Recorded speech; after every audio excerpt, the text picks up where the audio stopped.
Warm that up a little bit.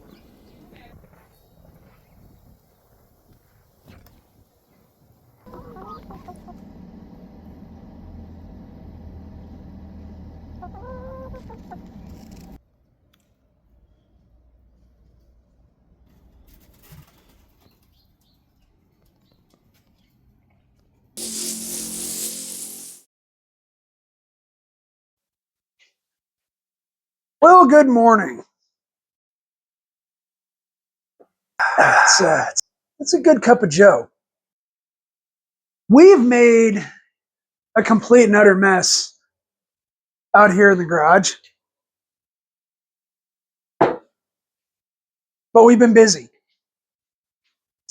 Well, the boys been busy a little bit more than me. I took last night off. I had some video to edit, and I was tired. I'm absolutely, this week beat me down. The weather, schedules, different things like that. It's just kind of the way it is. You know, that's the dad things. But we did manage to get the body off the chassis, so that's good. And we're getting this frame torn down, and that's kind of our goal for today, is to get everything ripped and torn off of here. And I will give you a tour of everything a little bit later as we get going. But for now, we're going to tear this engine and transmission out. Well, we got the engine separated from the transmission, and we're just about to pull it out. Naturally, all the antifreeze has spilled all over the floor because, you know, I thought it was all out. But yeah, so almost missed all the excitement here. More antifreeze everywhere. Jeepers cripes.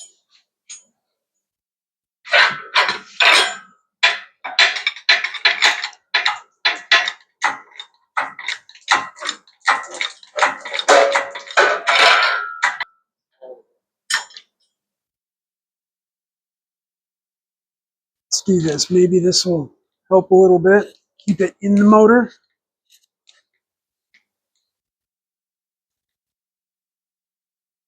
Probably not.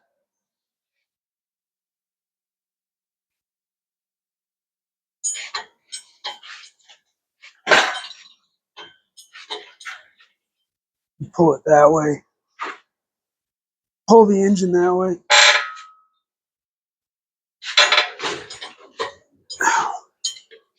Okay.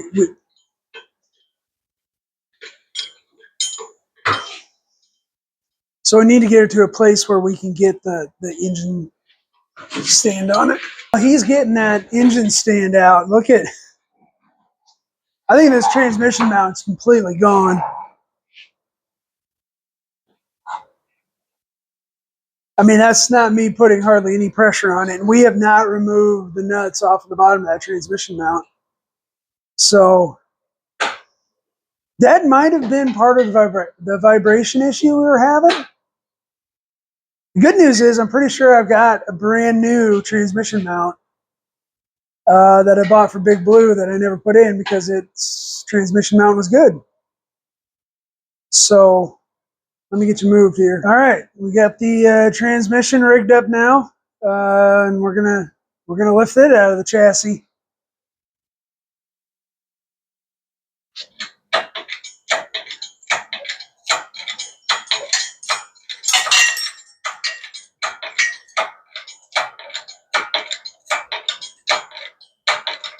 I think we got that one balanced about perfect.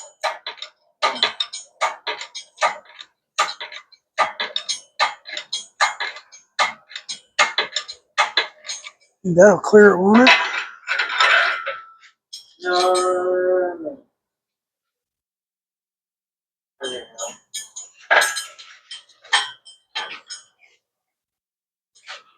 Oh, yeah.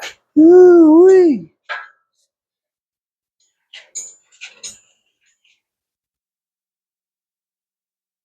Well, we got to come up with a cart or something. Well, because I always plan ahead here, we don't have a cart to set this on. So Grady's going to check that out, see if he can't find one in the shed next door. And that shed's getting full. We got a lot of these odds and end parts over there, but that's a big deal getting that out of there. So sure frees up the space in the frame. So like I said, once we get this thing set down and secure, I'm going to do a little tour of it, and so you can see the condition of it. All right, well, we got the transmission and the engine out, kind of stored away. Each one of those is kind of its own project. So we basically have 4 main projects with the project, the overall encompassing project. You know, you got the body, you got the frame, the engine and transmission. You could probably make the argument that the engine and transmission could be the same project. I'm not going to do a whole lot with the transmission and transfer case. I think the most that'll happen there is we're going to put it in the back of one of our trucks one of these days and go pressure wash it really good. Because we can't pressure wash it here because it's down below freezing and it will not ever stop snowing. So, and we'll probably do the same thing with the engine. Change the fluids and stuff in the transmission transfer case. And that'll be a project for a later time. That's probably just going to get tucked in there for a while. We might look at the engine here. I got some updates on the engine I'll go into a little bit later. But the big thing we're going to be working on is the frame here. Getting the rest of that torn down today. And start the cleanup process, because that's what this is. It's a big cleaning project. So we'll get to work on that and bring you back in later. Okay, well, we got the, like I said before, we got the engine out of Bucky here. And I took the valve covers off in an earlier video, and it looked pretty good and clean in there. I can't help it. I wasn't going to touch this engine for a few minutes. I got other things I should be working on, and stuff, but I can't take it. I got to take this oil pan off, and I just got to see how it looks on the inside. So a little bit of detail on this. I did find, hang on, I'm going to go grab it. This engine is a reman engine. Now, when it was put back in or changed, I can't tell you that. I know the odometer and everything. I'm as close to being 100% certain that the body and the chassis and everything on this Bronco has 85,000 miles on it. I'm pretty confident in saying that, or as confident as I can be. But this is a reman engine, because I did find a reman plate on the side of it here, and it was siliconed on with blue silicone, which that in and of itself is interesting, because I haven't seen blue RTV in a long time. So this is the plate that came off of it. You're looking at the side right now that was facing the engine, and this is the side that was facing out. And then this is the silicone.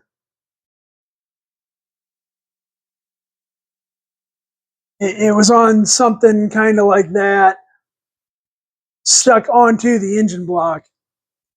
So when I peeled it off, that's how it came off. But then I peeled the silicone off, and it had few more details in it. So my wife, being the investigative type that she is, she kind of looked into this. And so this was remanned by a manufacturer, a remanufacturing company called Sequel. They're not in business anymore.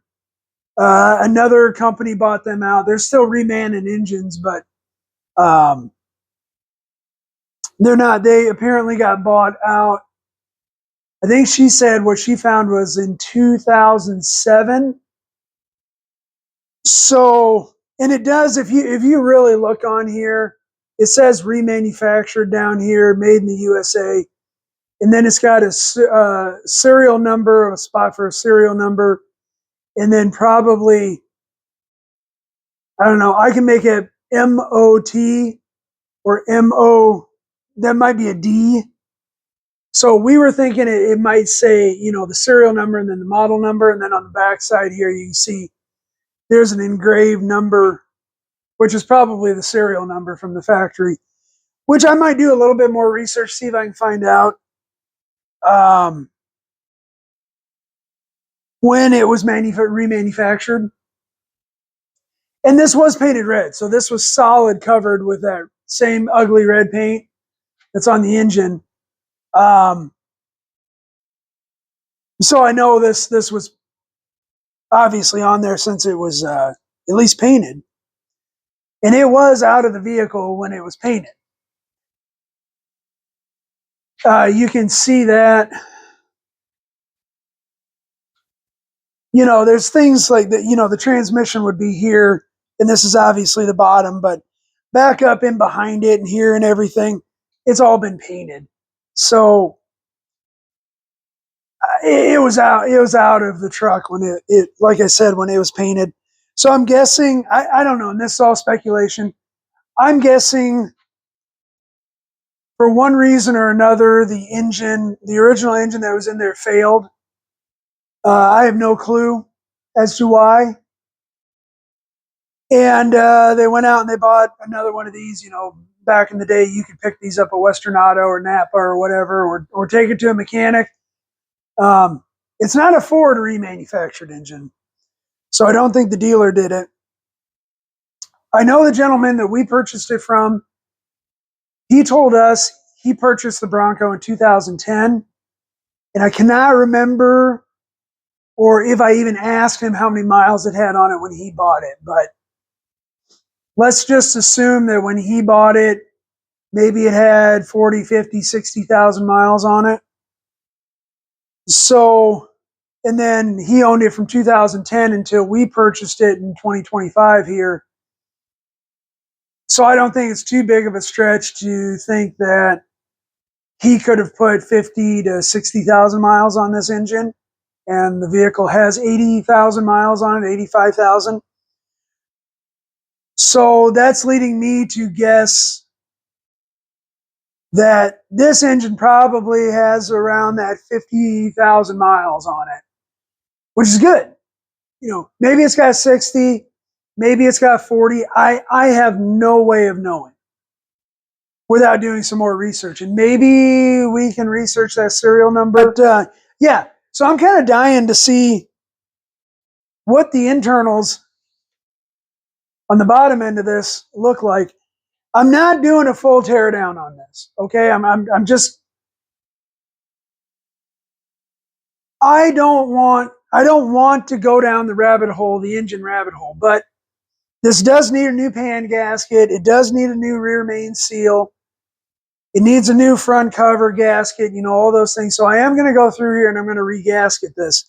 But other than that, unless I pull this out and I see crank bearings and rod bearings that are starting to peel out, I'm not doing nothing with this. It's going to have to be something pretty catastrophic for me to do anything with it. So you're seeing this in raw time like me. I've taken all the pan bolts out and I have loosened this up, but I have not taken this off. So you're seeing it when I see it. So let's see if we can just pull this off. I heard something rattle. which is usually not the best indication. Oh, that's maybe the dipstick. Ooh, what is that? That doesn't look good.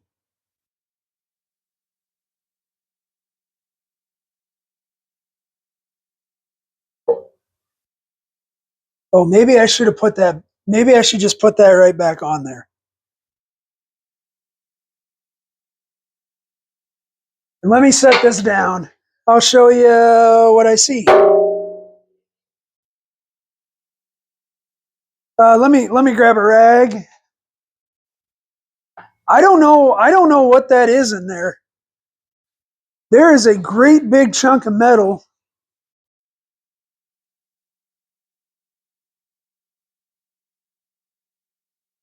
I don't know what that is.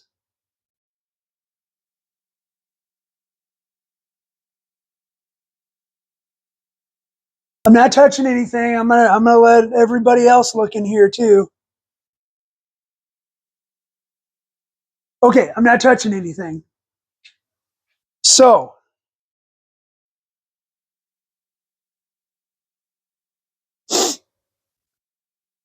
upon first glance, everything looks pretty okay, really.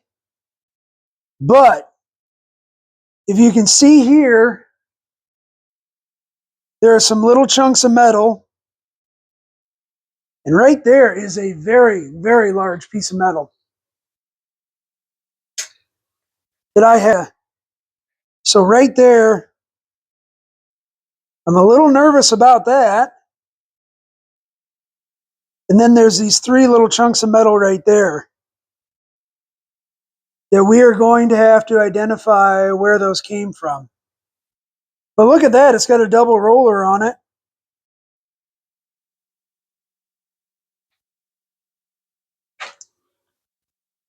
Let me put this back up here.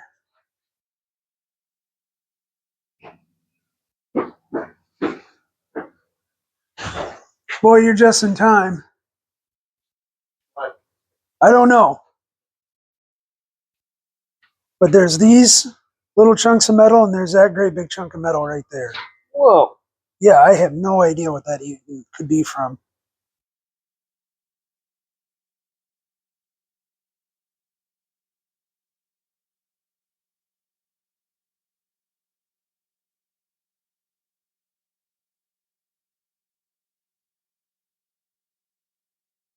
Those are definitely aluminum.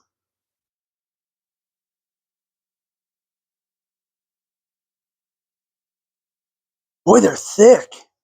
Okay, I'm going to set these over here.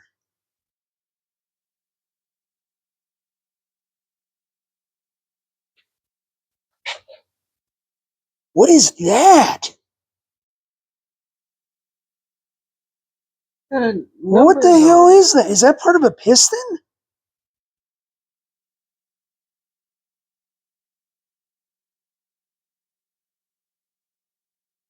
It's actually got a part number on it.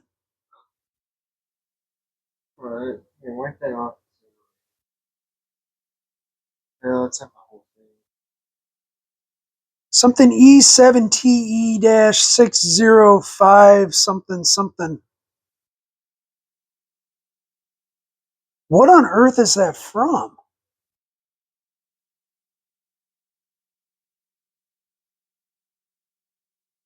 What is that from?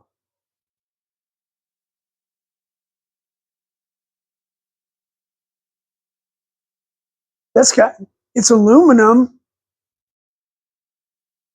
I mean, it's all scratched and scored up like something's been rubbing on it.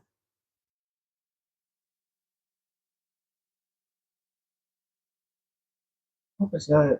So it wouldn't be part of the block, right? No, not the block. I mean, it looks like cast aluminum. So it'd be like a piston. That would be the only thing in there that I can think of at the moment. Unless it's like, I don't know.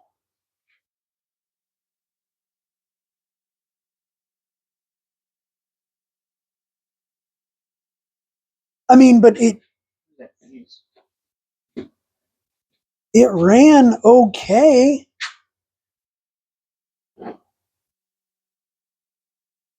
I mean, all the piston skirts look okay.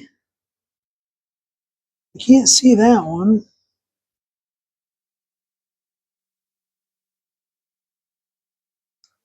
I don't know. We're gonna do a little more investigating here and see what we come up with. So, did a little bit of research, and the irony, I don't know if it's irony or serendipity or which phrase here is exactly right, but being is this, I mean, this is the only piece other than those three little tiny pieces I got out of the oil pan, which I do believe are off of this. To have it be that piece with the part number on it is actually pretty incredible, especially after I tell you what this is. So I'll do that now. This is a piece off of the timing cover. If you look this part number up, it's BFE7TE6059 B something something something. So, what I think happened was this needed a new timing cover, or something happened where they had to take the timing cover off. They put a new timing chain on, they did something, and this broke off. They broke the timing cover, and this broke off and fell down into the oil pan. And I'll explain further. Hang on. So if you take a moment to notice here, well, this is the oil pan gasket that I took off. Now it's a one-piece gasket that would have sat on there pretty basically like this, if it'll go back on. So it would have sat on there like this. So when I took the oil pan off, and I'll show you, this had been cut here and here. In order to take the timing cover off without taking the oil pan out or off, which you can't take the oil pan off in the Ford trucks because of the cross member. You have to cut this gasket, your oil pan gasket. Now this is a one-piece gasket. You have to cut it, and you have to buy a kit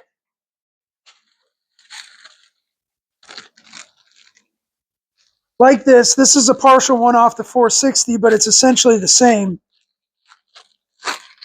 Yeah, for Pete. And it comes with these replacement corners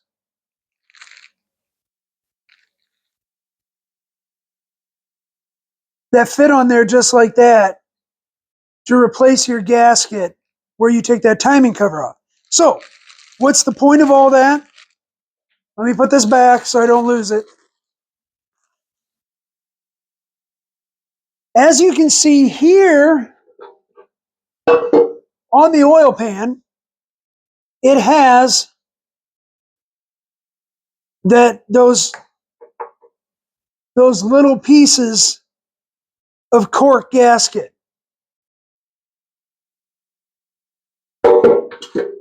So what that tells me is that somebody's been into this timing set at some point in time for one reason or another. And when they got in there,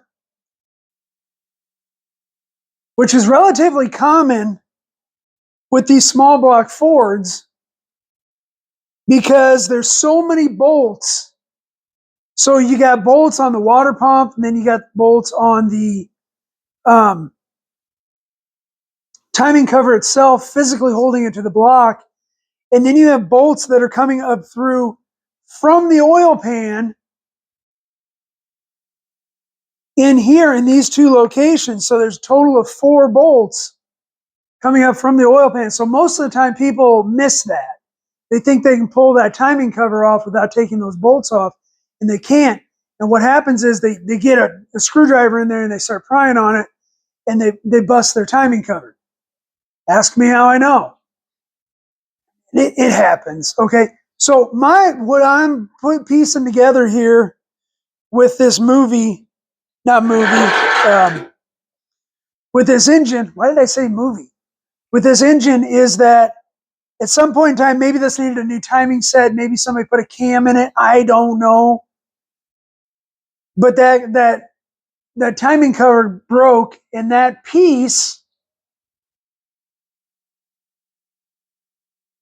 this piece broke off and fell into the oil pan.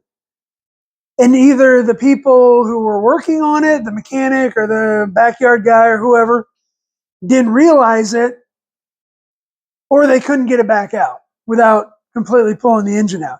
And then you can also see with these striations on here, it clearly got into the timing gear. So once I get that off, we'll have to see, because you can, I mean, clearly that was rubbing on something for a minute. Yeah, so we'll have to see there. But the good news is I don't think this isn't like the top of a piston or a piston skirt or anything like that. Sorry, there's a hose here that every single time I walk by this truck, I get caught on it. And it's starting to invoke an angry dad moment for me. So anyways, that's what that is. So we're not going to worry about it. One, because it was aluminum. I'm not saying you want to put aluminum into your engine, but I think out of all the metals, I think aluminum's probably one of the ones I would rather see in this. And but I don't think it's anything catastrophic. It's been in there for a while. So we're going to go with that. And I'm going to run it because I don't want to rebuild it. I don't think it needs to be rebuilt. I really don't. So I'm going to pull the pulley and the harmonic balancer off of here. Then get into that timing cover and stuff like that. See what I can maybe see there. And yeah, we'll go from there. Well, I got some updates on Bucky here that are kind of interesting. Now, the engine itself, I went over before that it is a reman engine. And that's good, in my opinion.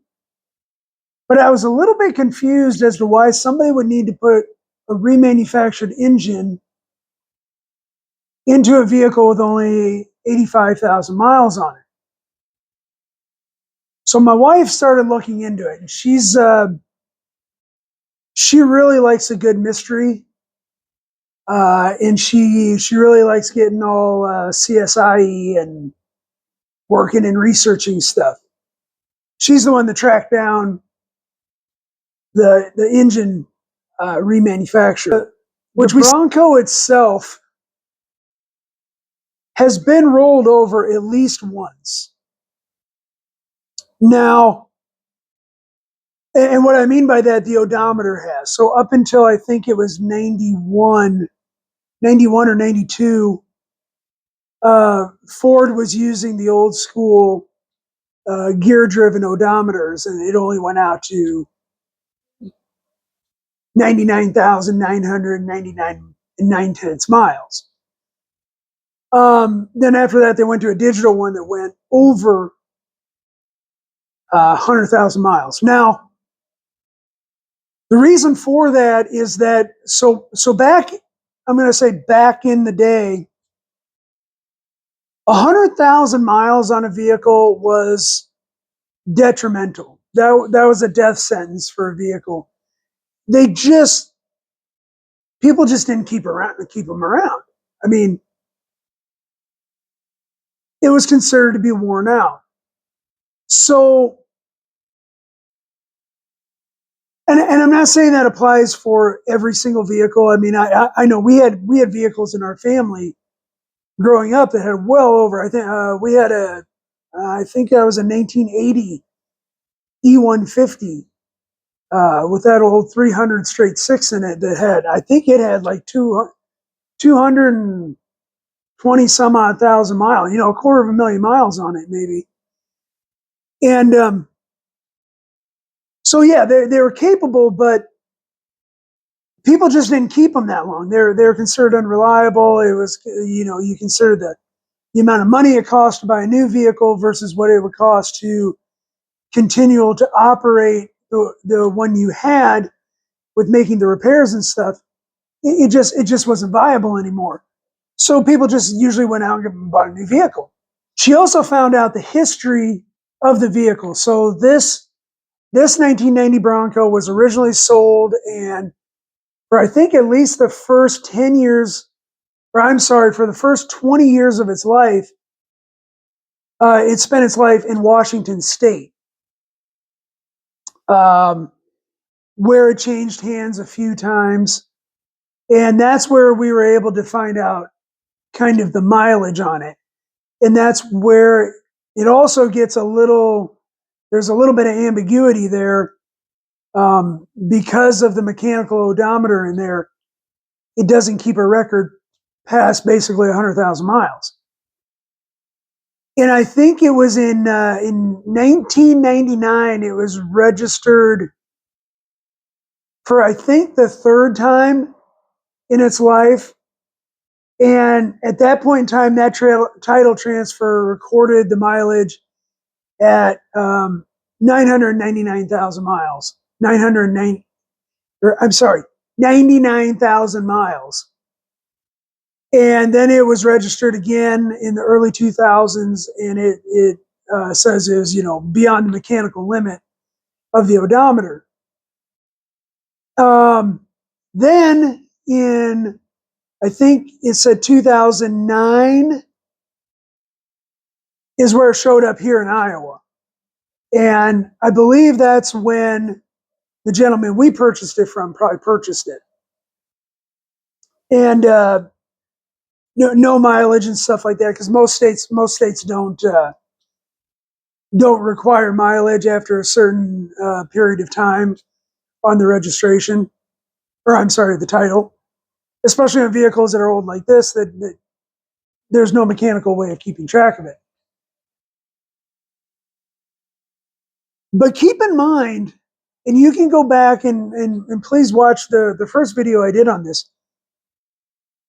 You look at the brake pedal, you look at the carpet, you look at the seats, you look at the steering wheel, all those things just don't have the wear on it that you would expect to see in a vehicle that has 180,000 miles. But with that being said, we know irrefutably that it has at least 185,000 miles on it, because currently the odometer says 85,000 miles. We know back in 2000 or 1999, it was at just about 100,000 miles. So within that next 20-year span between 2000 and now, it could easily put 85,000 miles on it. Hell, for all I know, it could be 285,000. Be that as it may, it doesn't really matter, because mechanically, I feel that it's sound, and quite frankly,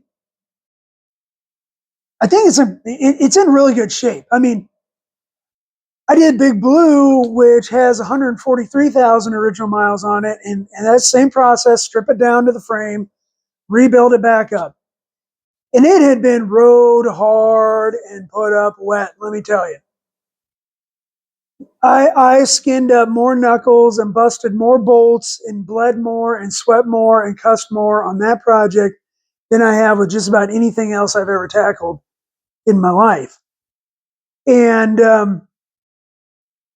yeah, that had been that. Of course, that was a farm truck. It lived on gravel roads.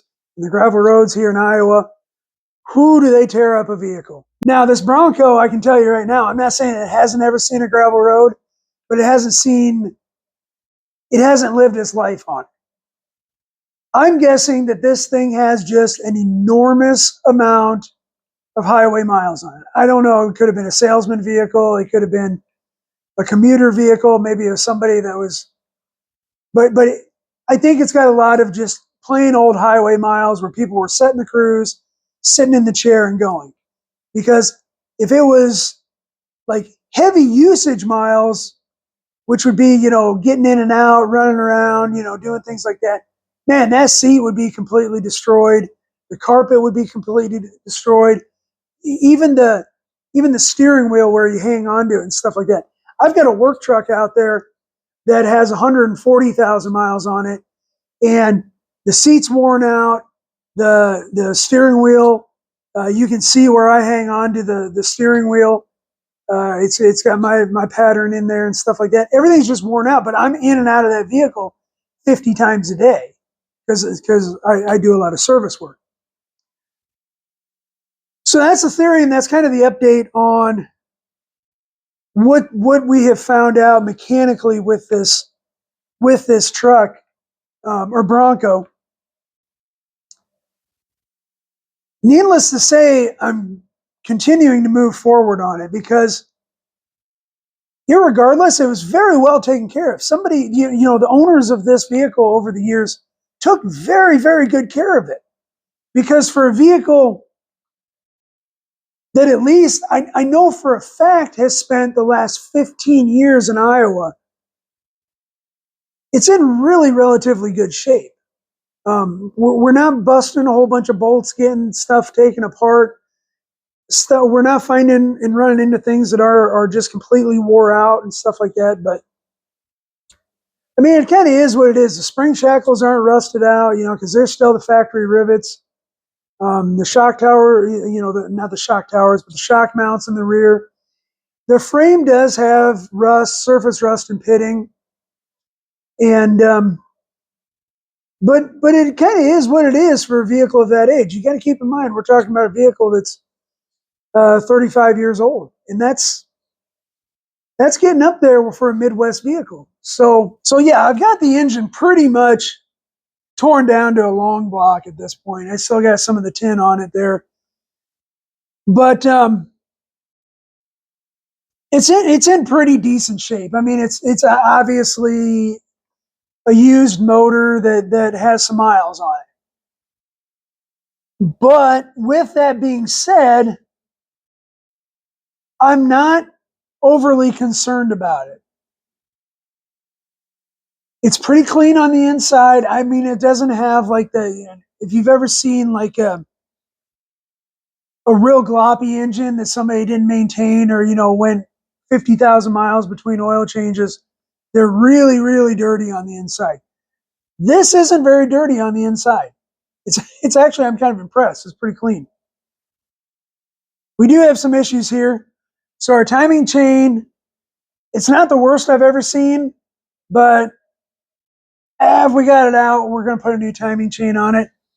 It's got the eccentric for a fuel pump, which is interesting because this is a fuel injected engine, and yeah, they have fuel pumps in the tank. They don't have a mechanical fuel pump, so that's what this is. Your mechanical arm for your fuel pump would ride on that, and that's what would mechanically pump your fuel. So it's that confirms a little bit more that it's a reman engine. It's got some markings on it and stuff. I don't know if you can see those, but like here, this is upside down, but it says 619. I don't know what that means. It's got a couple other uh, paint marks on it and stuff like that, but everything else is actually pretty good on it for you know a run motor. I mean, it is a run motor. And I'm not going to rebuild it. I do not have the budget to rebuild this motor at this time.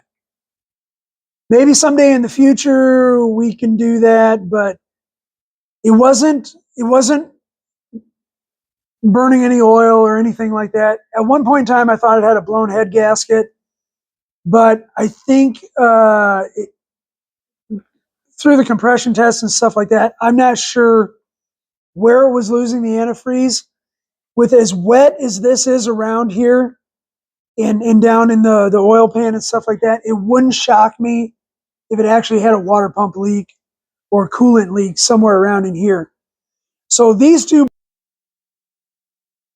well, I'm finishing up the weekend here, working on old Bucky. Holy cow, did we get a lot done. We started Thursday night. We pulled the body off of the frame here, and then from Friday night to now Sunday night here, we've got the engine, transmission out, rear axle. We've started to strip this frame down. We've tore into the engine. Really, really got a lot done, and I even started stripping some of the rust down off of the frame, and even did a little bit of sandblasting and stuff on some parts, which I will go into my means and methods on that. It'll probably be the next video after this one. So, boy, you guys, that's some exciting stuff coming up. It is really. I mean, if you're into this restoration stuff. So I want to take a minute and I want to reach out and I really want to thank everybody. So I have reached, the channel here has reached over 100 subscribers. And to put that into context, right now it's, I think, what is it? December 12th, I think, today. I think so. Sunday, December 12th. Does that sound right? So I've had the channel for a while, but I really didn't get serious about it, consistently posting videos until November 2nd. November 2nd was the first of what I'll call my new channel, or whatever you want to call it, or consistently posting videos on this channel. That was the first time I did it. So from November 2nd, I went from having one subscriber, which, thanks, Mom, uh, to being basically the middle of December, I'm at over 100. So I want to thank everybody that has subscribed. I want to thank everybody that watches these videos, likes them, gives me a comment or whatnot. You know, all that stuff. You guys know as well as I do that stuff helps the algorithm to help me become more successful with this.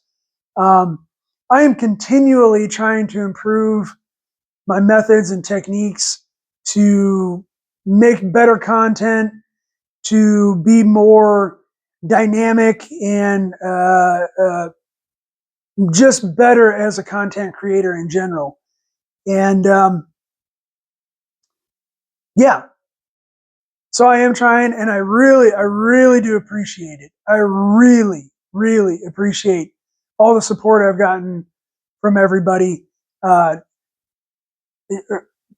People I don't even know have reached out and really been supportive of me, of what I'm doing, what I'm trying to do here. So yeah, all I can say is thank you. And you know, here's to the next 100, and hopefully the next 1,000, and you know, more and more and more, and I can reach more and more people.